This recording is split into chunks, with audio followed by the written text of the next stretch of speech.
welcome back to Cliffieland. This is weekend country number 26 on our second attempt of cooking the food of every country in the world, and tonight we are up to the nation of Bulgaria. Bulgaria is located in Eastern Europe. It is bordered by Turkey, Macedonia, Serbia, Romania, and Greece. Its food is very influenced by that of the late great Ottoman Empire. What that means, there are a lot of dishes from the Ottoman tradition that are found throughout this general region. The food of Bulgaria does have some specific ingredients, primarily meat and dairy products that are very specific to the region. We're going to try to be as faithful to it as possible considering what we were able to find. Our three dishes for tonight's dinner are, and advance warning, I apologize for any gross mispronunciations I may have here, but those dishes are Banitsa, a Bulgarian cheese and egg pastry, normally eaten for breakfast, we're having it for dinner. Tarator, a chilled cucumber and dill soup, and Monastery Gyuvetch, a meat casserole of sorts. These are the same dishes we did last time, so let's take a look and see how things went 4 years ago on the Global Cooking Challenge. Well, 4 years ago, again, I was just getting started. I had zero idea what I was doing on the phyllo dough, and it was something of a huge disaster. Check out the webpage for details. In the creation, but in the execution, it still wound up being very delicious. The Monastery Gyuvetch was quite good, and the chilled cucumber soup was quite refreshing. Let's see if things turn out just as well this time around. Substitution note: the recipe for the Banitsa calls for a specific cheese. I've seen a couple spellings for it. I believe it's called Casserole. We were able to find it at the last minute. Good thing. There are some substitutions you may find if you can't find this specific cheese in your area, but it won't be traditional. Also, two of the dishes called for a Bulgarian yogurt. We weren't able to find that, just like last time. Last time we substituted Greek yogurt, which is similar, though not quite the same. This time our Eastern European grocer suggested we try kefir. I hope I get that pronunciation right. A cultured milk. We use that in both cases. You'll see that in the ingredients. First, for the Banitsa, or Bulgarian egg and cheese pastry, we'll need 1 package of phyllo dough, defrosted, 10.5 ounces or 300 grams of grated Casserole cheese, 14.11 ounces or 400 grams of mashed Cyrene cheese,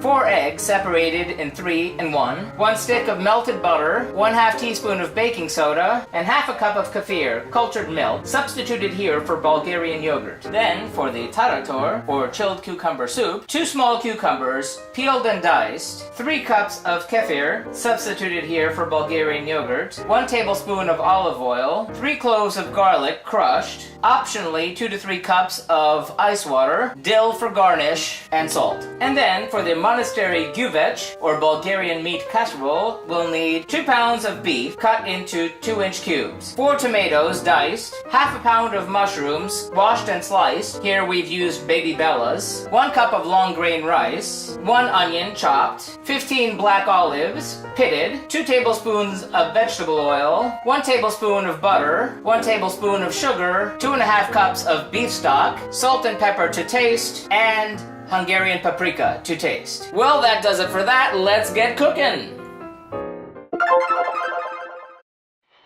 First, salt the cucumbers and let them drain for 30 minutes. When the time is up, press out the water.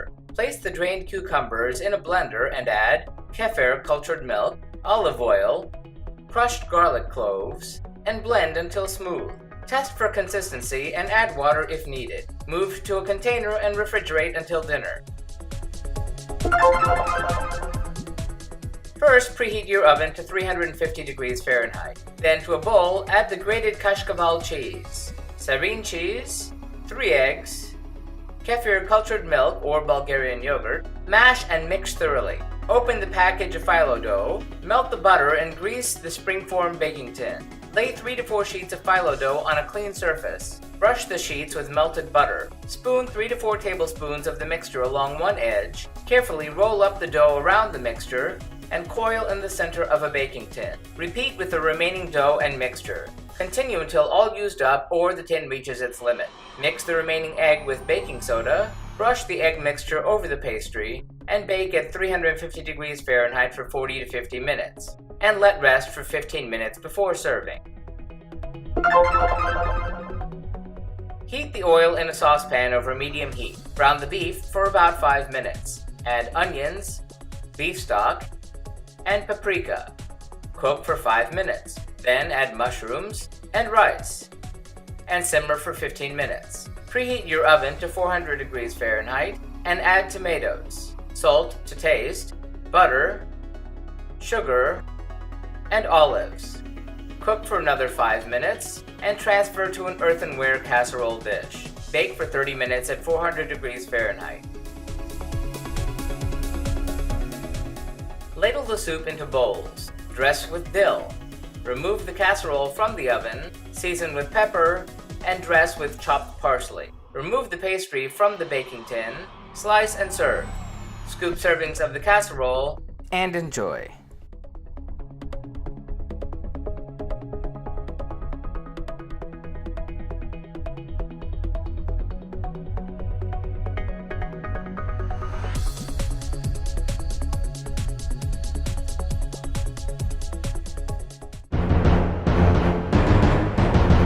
And how did it all turn out?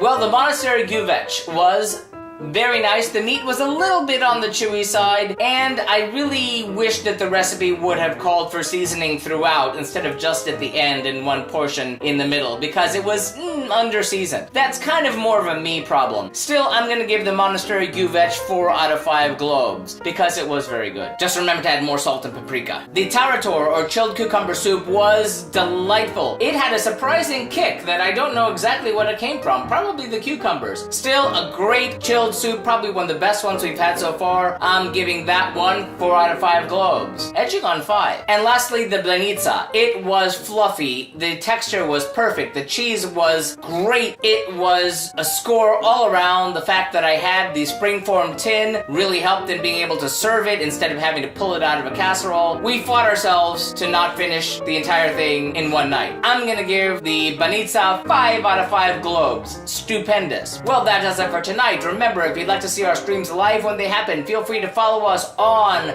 Periscope or Busker. Like and subscribe to see when these videos are posted every Wednesday night. If you have any thoughtful feelings or suggestions about the food of Bulgaria or pronunciation help, let us know in the comments. And tune in next time when we head back to Africa for the first in a series of African dishes over the next few weeks when we go to Burkina Faso. Until then, thank you for watching and happy eating!